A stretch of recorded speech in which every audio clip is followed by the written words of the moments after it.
안녕하세요. 역TV입니다. 오늘은 대한민국을 뒤흔든 두 가지 사건, 바로 친일파의 후손이 자신의 조상 땅을 되찾기 위해 소송을 걸었다가 하나는 승리하고 하나는 패배했던 두 가지 사례를 비교하면서 앞서 제 영상 김일성 조문을 해야 하는가 말아야 하는가로 국민이 분열되는 이른바 남남 갈등을 만들었던 사례의 예를 들었었는데요. 이번에는 역사적 실리적인 충돌이 아닌 법리적 판단과 국민 여론이 어떻게 부딪히고 달라지는지를 한번 알아보겠습니다. 자, 우선 1990년 7월에 이완용의 증손자 이윤형이 자기 아버지 이병길, 즉 이완용의 아들이죠. 이 사람의 땅을 되찾기 위해 소유권 이전 등기 청구 소송을 제기했습니다. 판결문의 주소는 서울시 서대문구 북아현동의 땅이라고 되어 있고 712평 정도고 시가 30억 원 정도 한다고 되어 있습니다. 여러분, 90년 초반 30억이라는 건 어마어마한 돈이죠. 결론적으로 1992년 3월에 이완용 손자가 승소했습니다. 부당하게 넘어간 조상의 땅을 되찾는 데 성공했다고 아주 기뻐했죠. 물론 국민들은 허탈하고 황당한 마음을 감추지 못했습니다. 그리고 1997년 7월 김영삼 정부에서 이제 항소심도 승리하여 판결이 확정되었습니다. 일단 이 땅을 실제 소유하고 있었던, 그러니까 이 사건의 피고인이죠.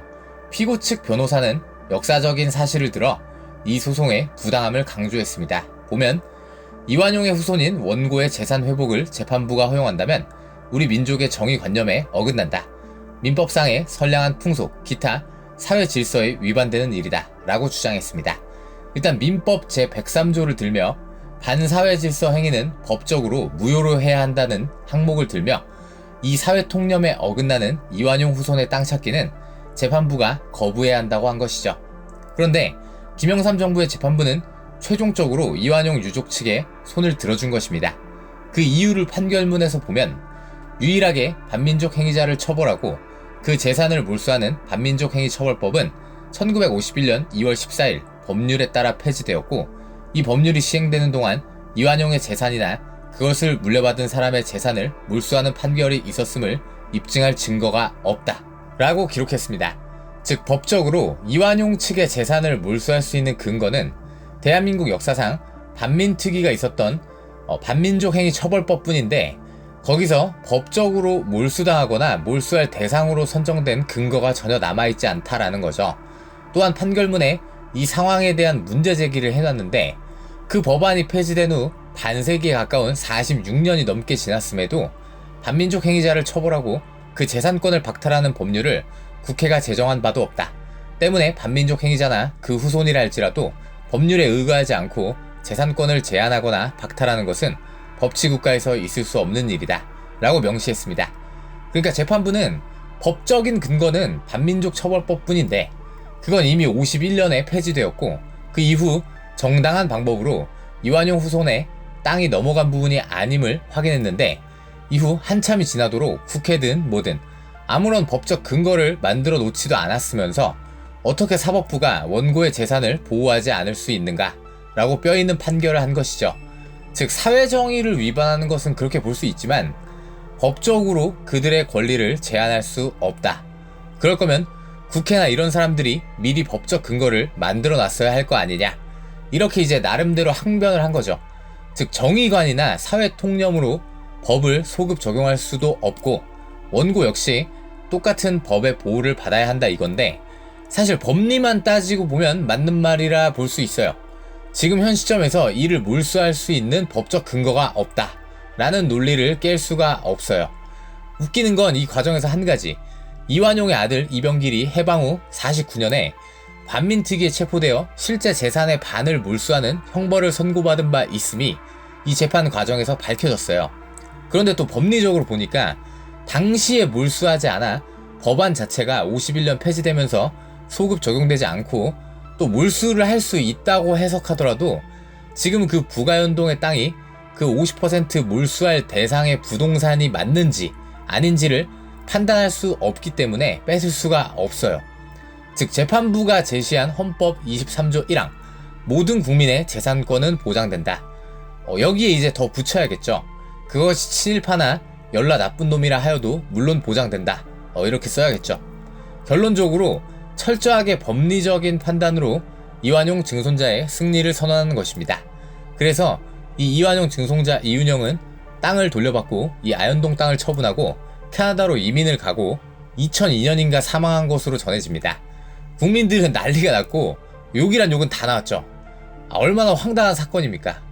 자, 그런데 이제 인터넷이 발달하지 않았던 90년대 시점이 아니라 2000년대로 와서 이제 똑같은 사건이 또 터져요. 2001년 1월에 일명 이재극 사건의 1심 재판 선고가 열렸는데 앞서 이완용 후손의 소송이 승리하니까 이제 얼마 안 있어서 이번엔 일제강점기 대표적 친일파 중에 하나인 이재극의 예전 소유 땅을 돌려달라. 그 직계 후손도 아니고 손자 며느리가 소송을 건 거죠. 또 문제는 이번엔 원고가 국가였습니다. 소송이 걸린 땅의 소유주가 개인이 아니라 국가 소유의 파즈 15,000제곱미터 한 4,500평 정도 되는 거죠. 이걸 돌려달라고 소송을 건 거예요. 간단하게 이재극은 을사조약 때 친일파와 일본에 대한제국 황실 정보를 넘기는 프락치 역할을 했었고 또 이 사람은 전주이시 황실 종친입니다. 친일 공적을 인정받아 일본으로부터 남작의 자귀를 받았고 이제 일제강점기 이황가를 관장하는 이황직 장관을 하기도 했죠. 실제 친일 인사로 분류되어 있고 친일 인명 사전에도 있습니다. 아마 이완용 후손이 이겼었으니 나도 이길 수 있다고 생각한 것 같은데요. 그런데 거의 비슷한 사건인데 김대중 정부 당시의 재판부는 전혀 다른 판결을 하게 됩니다.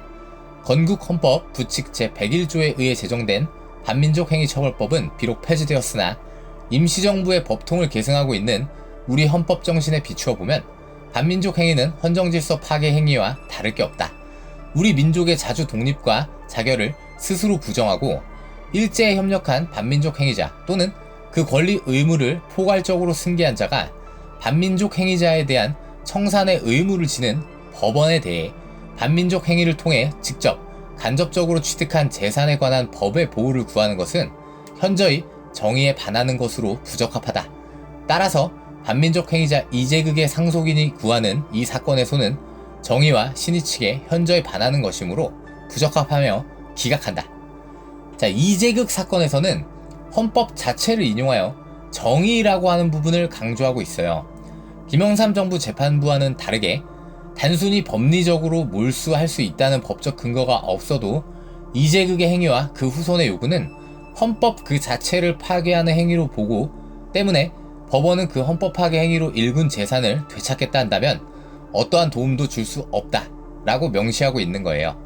아예 소송 당사자의 소권 행사가 법의 목적이나 정의에 현저하게 반하는 때에는 이를 부적합하다고 보아야 할 것이다. 이걸 명시해놨어요. 어떤가요?